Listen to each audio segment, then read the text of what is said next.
right, so this is going to be another movie review. This one's called Last Action Hero, 1993. Give me a 2 out of 5 stars. This is stupid. Lame stream. Kids movie. This is going to be another Karate Man recommendation. Last Action Hero is a 1993 U.S. fantasy action comedy film directed and produced by John McTiernan, who's the lamestream director responsible for Predator, Die Hard, and Last Action Hero, one of his best-known films.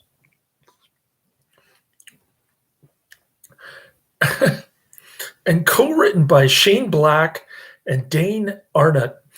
Now, I should say the kid is probably the 10-year-old version of Karate Man, although I don't want to insult Karate Man because the kid is so annoying. Come on, it's safe! It's a satire of the action genre and associated cliches containing several parodies of action films in the form of films within the film. The film stars Arnold Schwarzenegger as Jack Slater, a Los Angeles police detective within the Jack Slater action film franchise, while Austin O'Brien stars as Danny Madigan, a boy magically transported into the Slater universe, and Charles Dance as Mr. Benedict, a ruthless assassin from the Slater universe who escapes to the real world. Schwarzenegger also served as the film's executive producer and plays himself as the actor portraying Jack Slater.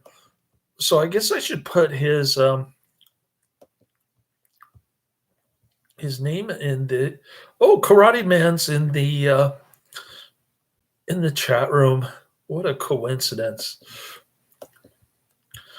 Arnold Schwarzenegger producer.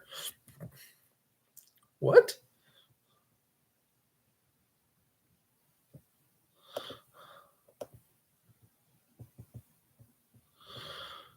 All right, produced by Arnold Schwarzenegger.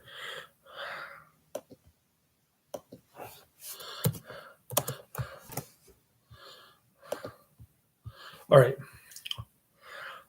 I remember where I first saw Last Action Hero nearly 10 years ago. I liked, then for some reason I changed my mind. I didn't like, but then I liked it again. So yeah, I enjoyed Last Action Hero. I liked it, then I didn't like it. Yes, I changed my mind so many times. Okay. I thought it was friggin' annoying. It's a PG-13 kids movie and it's not even funny. That kid is super, super annoying.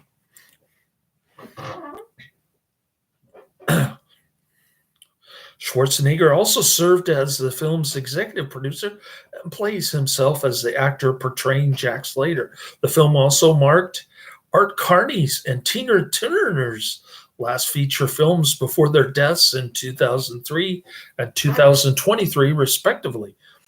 I wonder what Tina Turner died from. I'm not allowed to say that on YouTube. Last Action Hero failed to meet the studio's expectations at the box office and was both a critical and commercial disappointment.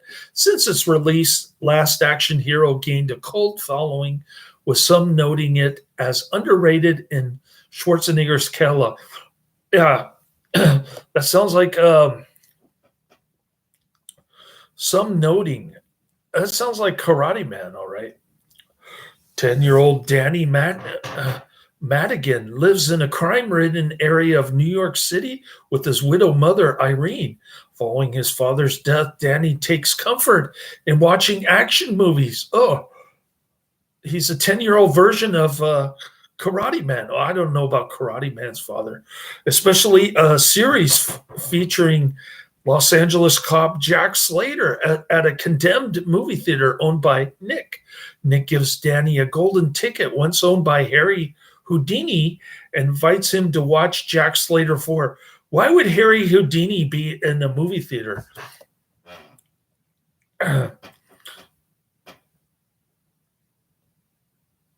And how is how is Nick even that old to know about Harry Houdini? Okay, we're talking 1993 here. I don't know. The circumstances don't really make sense. Okay, um, distributed by Columbia Pictures. Release dates June 13th, 1993 in Westwood and June 18th, 1993 in the rest of the United States. Running time 131 minutes. Country in US. Language English. Budget $85 million and box office $137.3 million. I guess they didn't make much money, or they broke even if you factor in the marketing costs.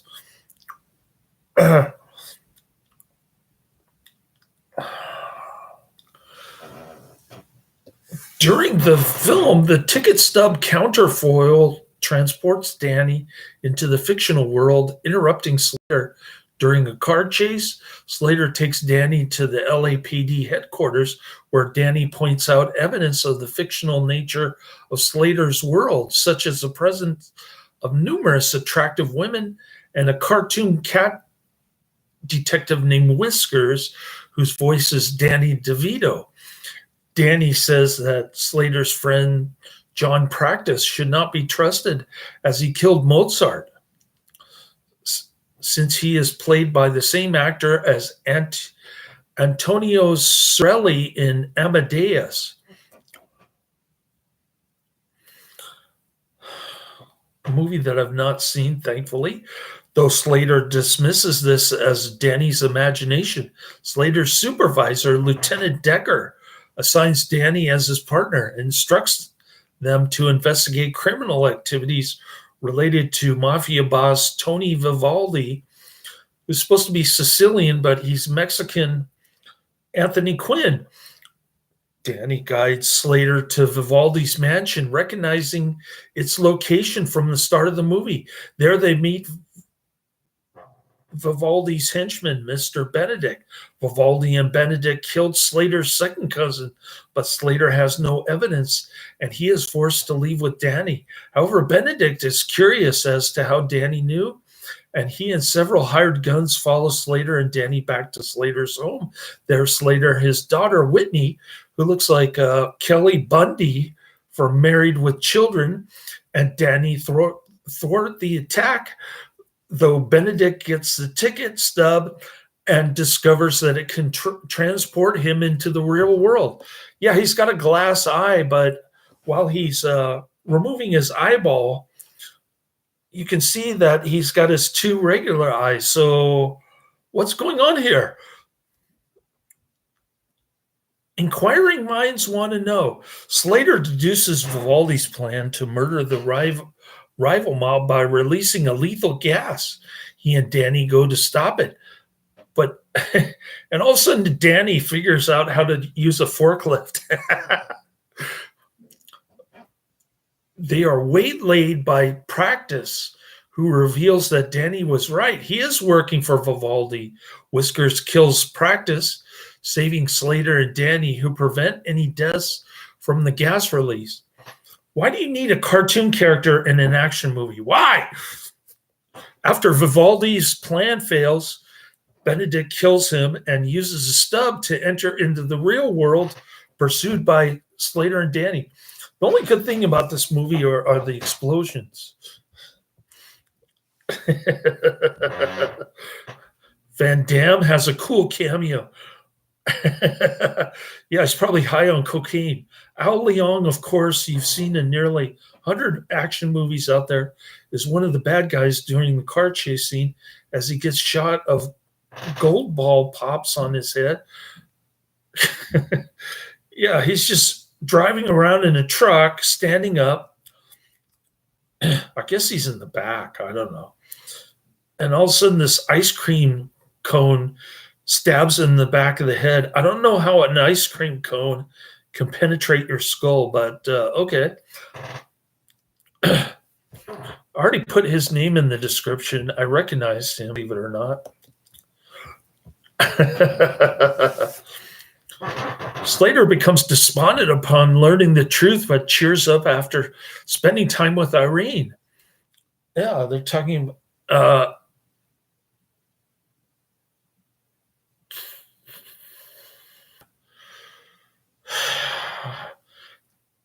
Danny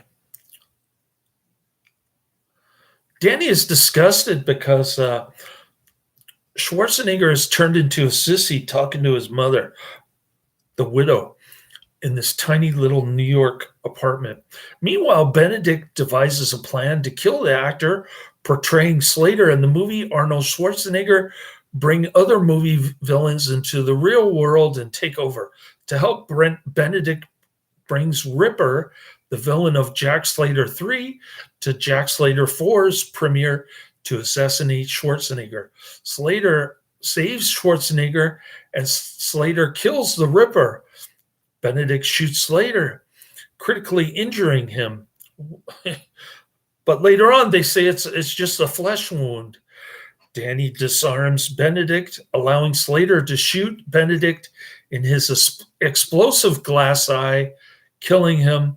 However, the blast causes the stub to be lost, with Slater losing blood. Danny knows the only way to save him is to return him to the fictional world where his injury will become a flesh wound. Don't ask me how. Nothing makes sense in this movie.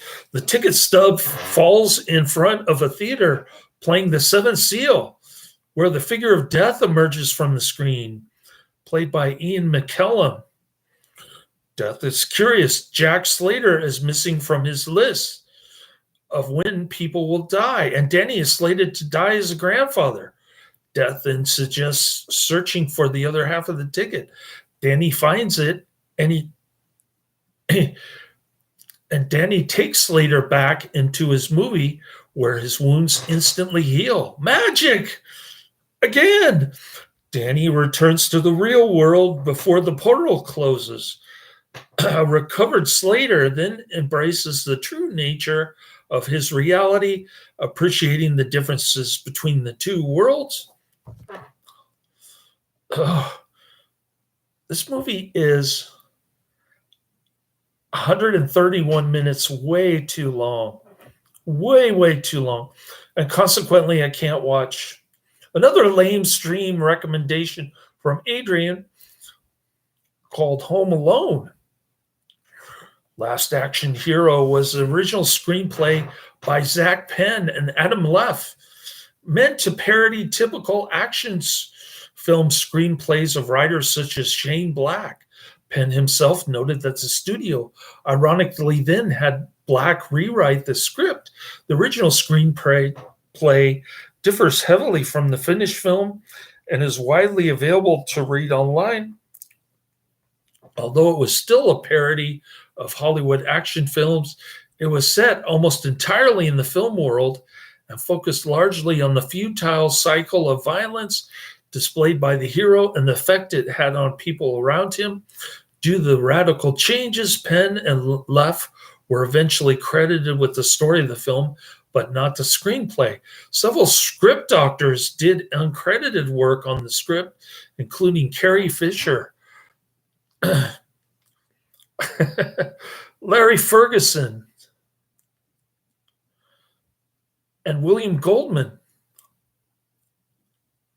So I put Carrie Fisher and Larry Ferguson in the writing credits. Penn and Leff disliked various parts of the final film, including the idea of a magic golden ticket. In their draft, the story would not explain how Danny got transported into the real world. John McTiernan originally turned down the offer to direct the film. Robert Zemeckis was under consideration to direct, but McTiernan later changed his mind. Schwarzenegger received a salary of $15 million for his role in this film. Cha-ching! Some scenes were filmed in a dome adjacent to the RMS Queen Mary in Long Beach, California. The exterior of the film's Pandora Theater was the Empire Theater on 42nd Street in New York. probably torn down now. The interiors were filmed at the Orpheum Theater in Los Angeles. Years after its release, the film was the subject of a scathing chapter called How They Built the Bomb in the Nancy Griffin book, Hit and Run, which detailed misadventures at Sony Pictures in the early to mid 1990s. Among the details presented in the chapter were Universal moved Jurassic Park to June 11th, 1993, well after Sony had decided on a June 18th release date for Last Action Hero. The movie was reportedly the first to have an advertisement placed on a space rocket. The film was capsized by a wave of negative publicity after a rough cut of it was shown to a preview audience in May. Sony then destroyed the test cards, and the word of mouth proved to be catastrophic for the film.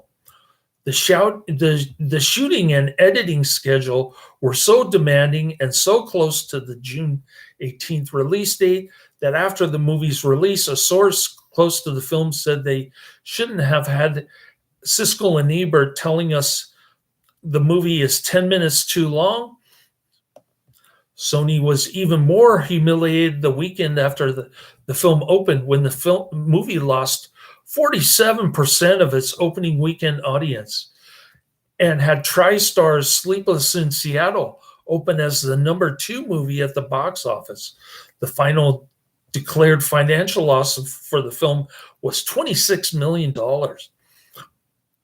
This is quite a financial flop for a blockbuster heavy metal action movie, parody movie. Last Action Hero was the first film to be released using Sony Dynamic Digital Sound, but only a few theaters were set up for the new format, and many of those experienced technical problems with the new system. Insiders at Paramount reportedly referred to it as "still doesn't do poop." The film was scored by composer Michael Kamen, and it peaked at number 7 on the Billboard 200 chart. The album, which was positively received by active rock radio outlets, was certified platinum on August 24th, 1993. Sony should just stick with music, man. Theatrical. At the time of its release, the film was billed as the next great summer action movie, and many insiders predicted it would be a huge blockbuster, especially following the success of Schwarzenegger's previous film, Terminator 2: Judgment Day. The film premiered in Westwood, Los Angeles on June 13, 1993, and entered general release in the United States 5 days later. It introduced the 1993 Columbia Pictures logo, which was bought out by Sony.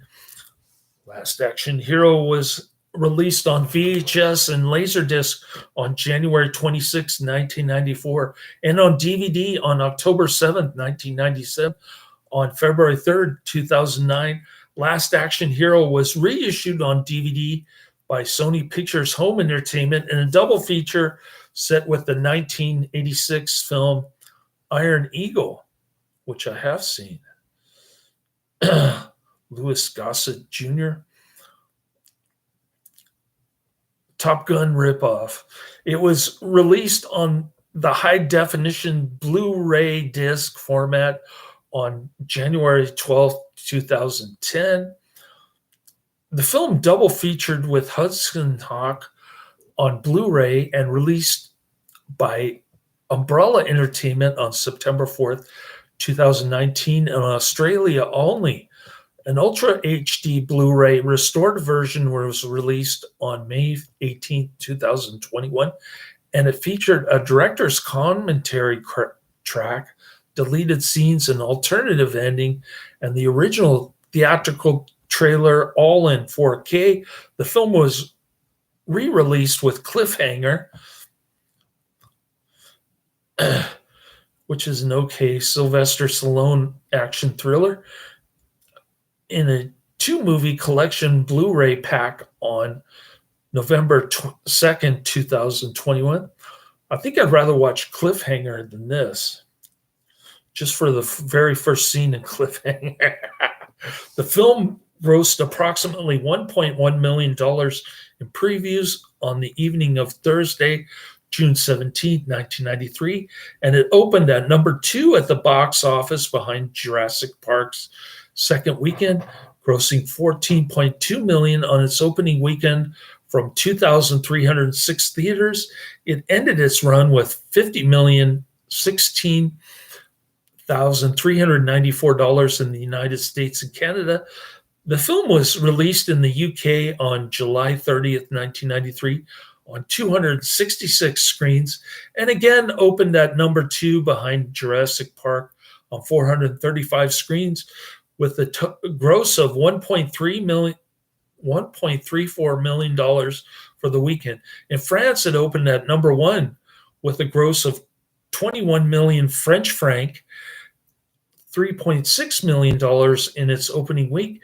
It grossed $87,202,095 overseas for a worldwide total of $137,298,489. In an A&E biography of Schwarzenegger, the actor, who was the film's executive producer, says the film could have been better if not for bad timing, since it came out a week after Jurassic Park, which went on to break box office records as one of the top grossing films of all time. Schwarzenegger states that he tried to persuade his co-producers to postpone the film's June 18th release in the United States by 4 weeks, but they turned a deaf ear on the grounds that the film would have lost millions of dollars in revenue for every weekend of the summer it ended up missing, also fearing that delaying the release would create negative publicity. He told the authors of Hit and Run that while everyone involved with the production had given their best effort, their attempt to appeal to both action and comedy fans resulted in a film that appealed to neither audience and ultimately succumbed to heavy competition. Last Action Hero received mixed reviews from critics. On Rotten Tomatoes, the film has an approval rating of 40%, which is exactly my rating, based on 53 reviews and an average rating of 5.1 out of 10. The site's critical consensus reads, Last Action Hero has most of the right ingredients for a big-budget action spoof, but its scattershot tone and uneven structure only add up to a confused, chaotic mess. That's a very good description of this movie.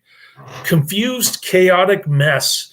On Metacritic, the film has a weighted average score of 44 out of 100 based on 19 critics, indicated mixed or average reviews. Audiences polled by Simmons Score gave the film an average grade of C+ on an A+ to F scale. Roger Ebert gave the film 2.5 stars out of 4. Of course, Ebert's going to overrate this film, writing that despite some entertaining moments, Last Action Hero plays more like a bright idea than like a movie that was thought through.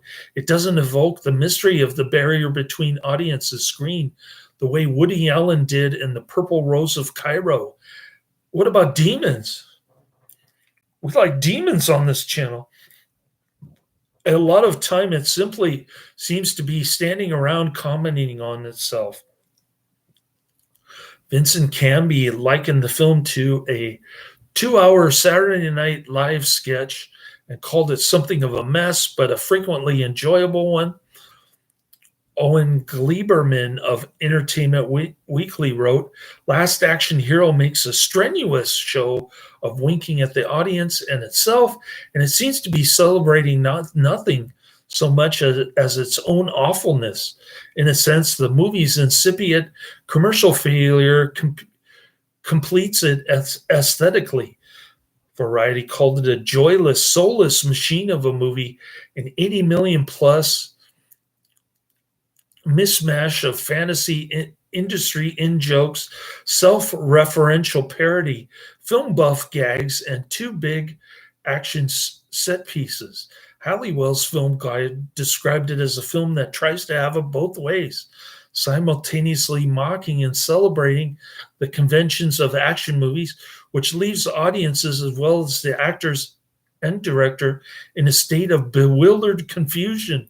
John Ferguson of Radio Times was more positive, awarding it 4 out of 5 and stating an Arnold Schwarzenegger backlash has been on the cards for some time, and when this extravaganza was released, the knives were well and truly out.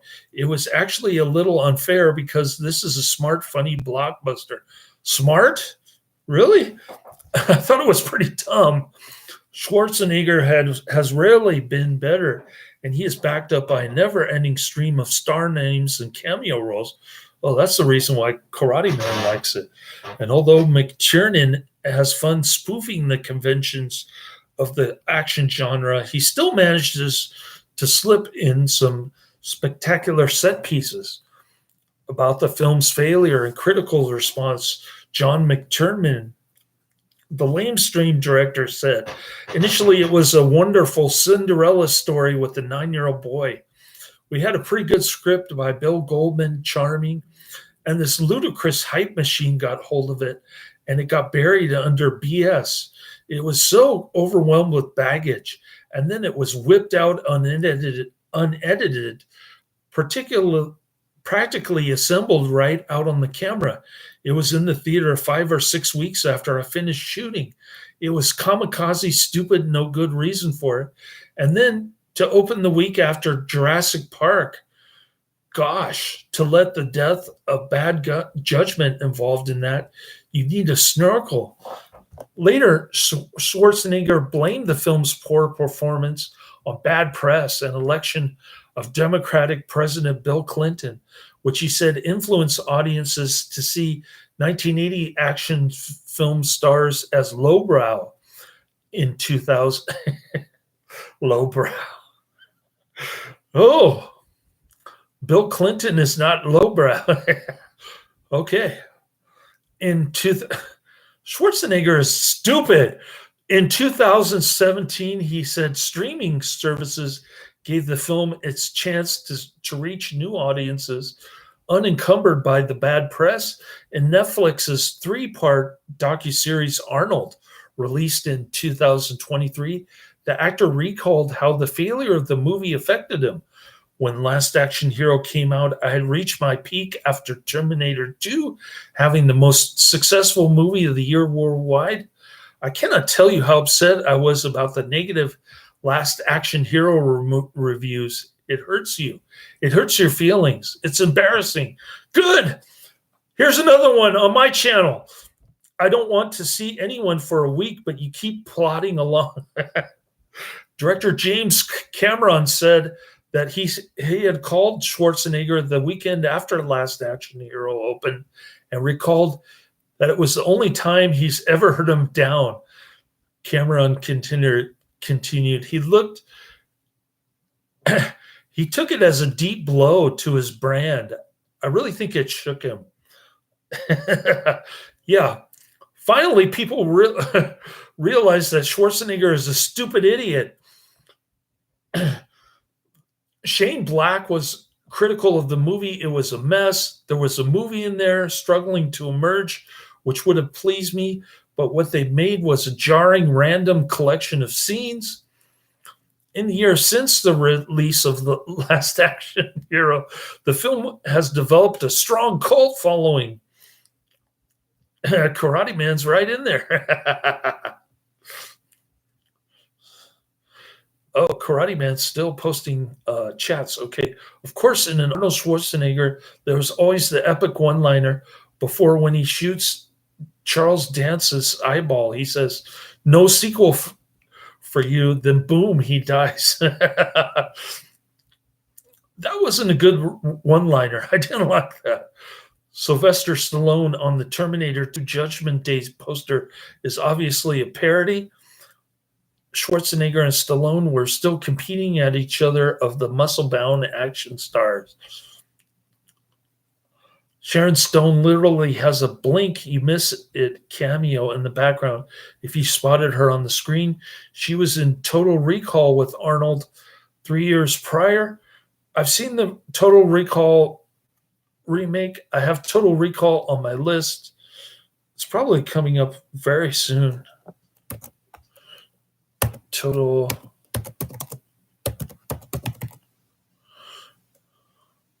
No, I take it back. It's 292 on my list.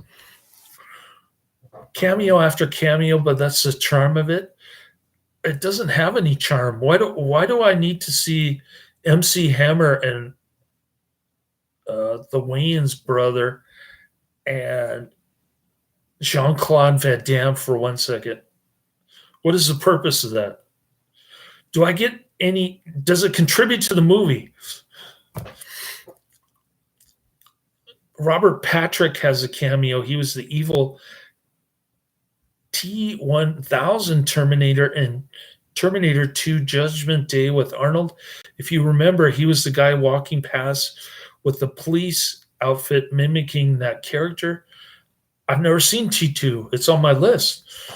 Favorite Arnold Schwarzenegger movie, I've told you many times, it's Around the World in 100 Days. You forgot. All right.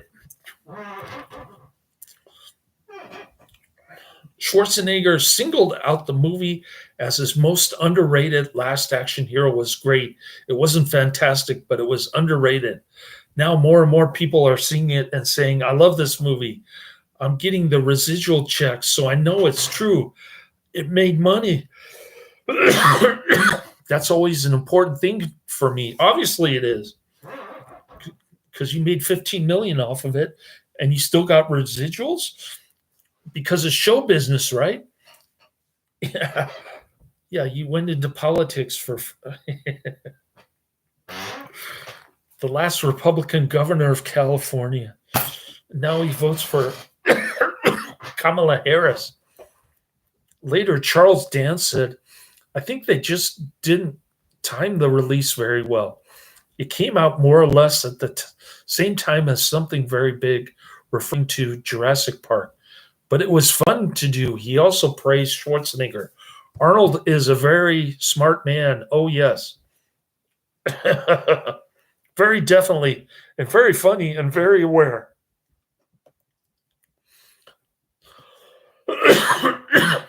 Yeah, right. The film was nominated for 6 Golden Raspberry Awards. Worst Picture, Worst Actor, Arnold Schwarzenegger, Worst Director, Worst Screenplay, Worst New Star, Austin O'Brien, The Annoying Kid, and Worst Original Song, Big Gun.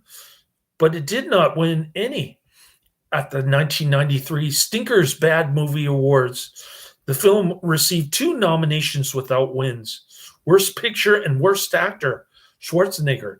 The film was also nominated for 7 Saturn Awards for Best Fantasy Film, Best Actor, Best Director, Best Writing, Best Performance by a Young Actor, Best Costume, and Best Special Effects, again winning nothing. A video game based on the film was released in 1994 on video game consoles. The theme pinball machine by Data East was included and released on the Pinball Arcade and its spin-off Stern Pinball Arcade in 2016. In October 2019, Schwarzenegger revealed that he is willing to star in True Lies 2 and Last Action Hero 2, possible legacy sequels to the 2 films of his 90s action roles. Well, it's been a while since 2019. I still don't see any sequels. So I guess that idea fizzled out.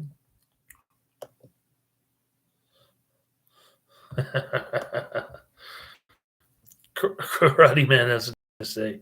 Okay. Last Action Hero, 1993 PG-13. It's got blasphemy in it. But it's a kid's movie, basically. 2 hours, 10 minutes, way too long. It's a pretty decent 6.5 out of 10 on IMDb. 167,000 ratings. Lame stream. Is 4,020. Down 148. So I guess the cult following is starting to wane a bit. With the help of a magic ticket, a young movie fan is transported into the fictional world of his favorite action movie character.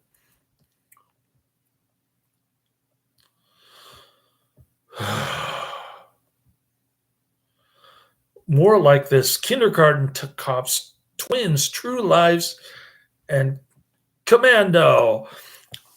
Filming continued until the week before this movie debuted in theaters. Leo Lafart's funeral is in Long Beach. The movie shows the La Brea tar pits as being near the hotel. It is many miles away in Los Angeles. This is a deliberate reference to the creative geography goofs done regularly in movies. Quotes Danny Madigan, "You think you're funny, don't you?" Jack Slater, "I know I am. I'm the famous comedian Arnold Braunschweiger." Danny Madigan, Schwarzenegger, Jack Slater, Gesundheit. The only opening credits in this film are the ones for Jack Slater 4. The UK Channel 5 version of the movie omits 10 minutes worth of footage to remove profane language, violence, and scenes that are unsuitable for kids. Edited from The Last Boy Scout, 1991. Soundtracks, A Little Bitter by Lane Staley, Jerry Cantrell, Mike Inez, and Sean Kinney. Produced and performed by Alice in Chains, courtesy of Columbia Records. This has got to be some of the lamest rock music that I've ever heard in my life.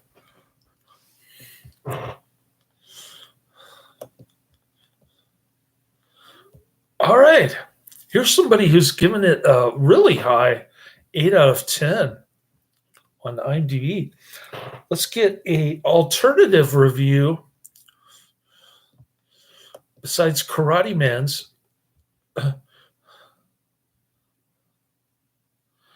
Oh, and one more thing. I'm so sick and tired of celebrities having to tell the whole world who they voted for. Yeah, no kidding. So Kamala Harris paid $1 million for Oprah Winfrey to tell everybody that she was voting for Kamala Harris.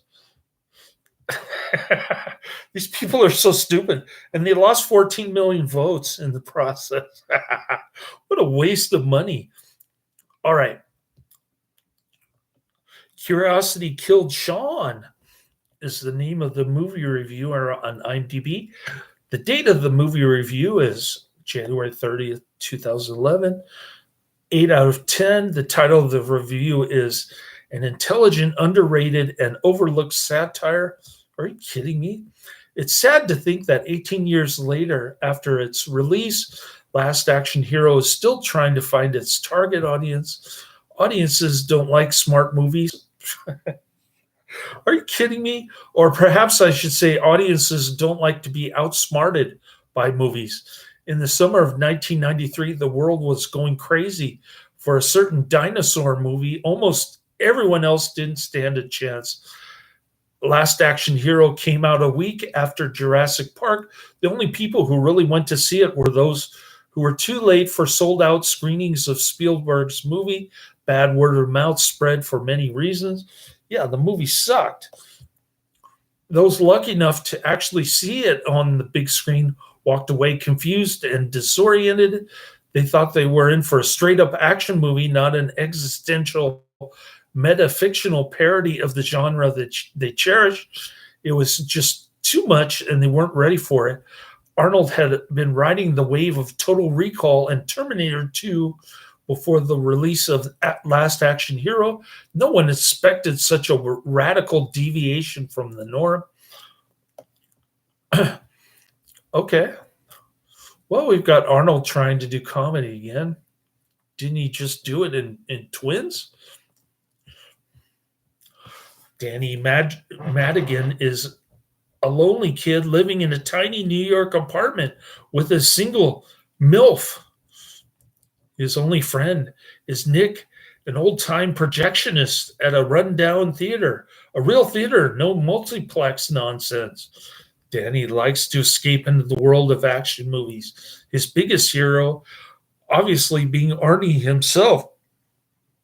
The latest Arnie blockbuster, the simply titled Jack Slater 4, is a day away from its premiere, and old Nick has been tasked with checking the print before Danny sits down on his own personal premiere midnight screening.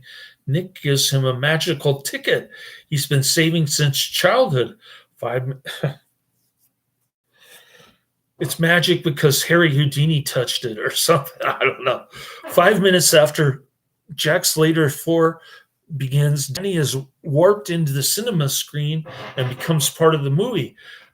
In the movie world, Danny quickly learns that the laws of physics and simple logic don't apply. How often has that proved to be true?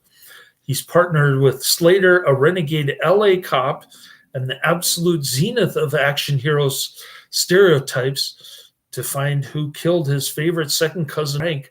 Big mistake. Danny and Slater smash their way into a hokey James Bondish plot, though it's not long before suave English henchman Mr. Benedict discovers Danny's secret and plans to escape to the real world. Danny and Slater follow, but Slater's movie world abilities are rendered useless in reality.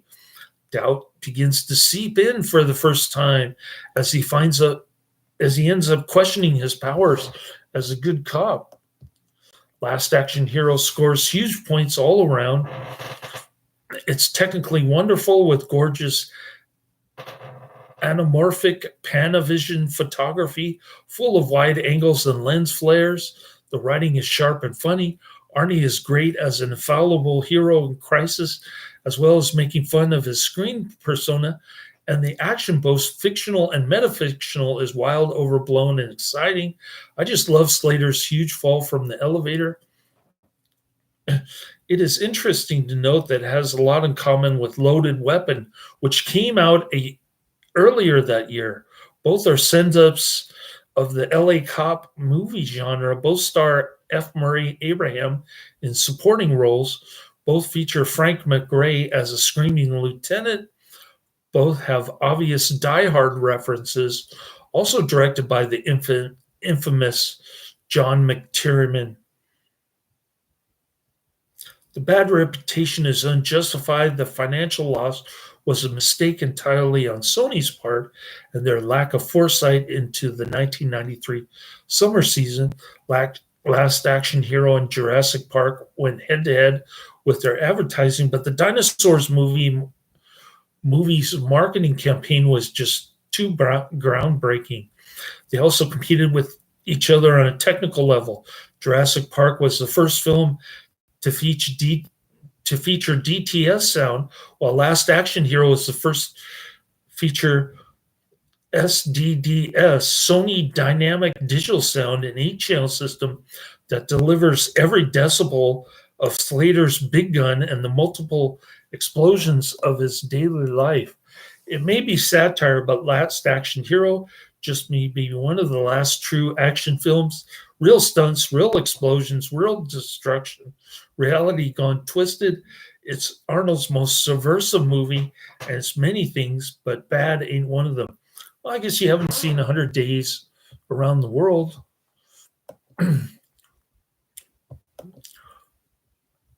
So, Karate Man says that the T2 cyborg was in this movie. I'll look for his name, and I'll put his name in the movie credits.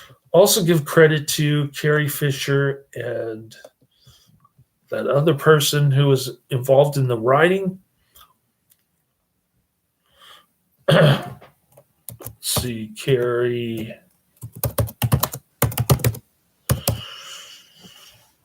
Larry Ferguson. All right. So there you have it. My Last Action Hero review. Next, coming down the pike is Home Alone, 1990, Turkey Shoot, 1982, and True Lies, 1994. These are all Karate Man, Adrian recommendations. As a matter of fact, Home Alone was recommended by Adrian many years ago, the entire series. And then Karate Man recommended it too, but I already had it on my list from Adrian previously. So that's the plan. Got Home Alone, Turkey Shoot, and True Lies coming up. Laters.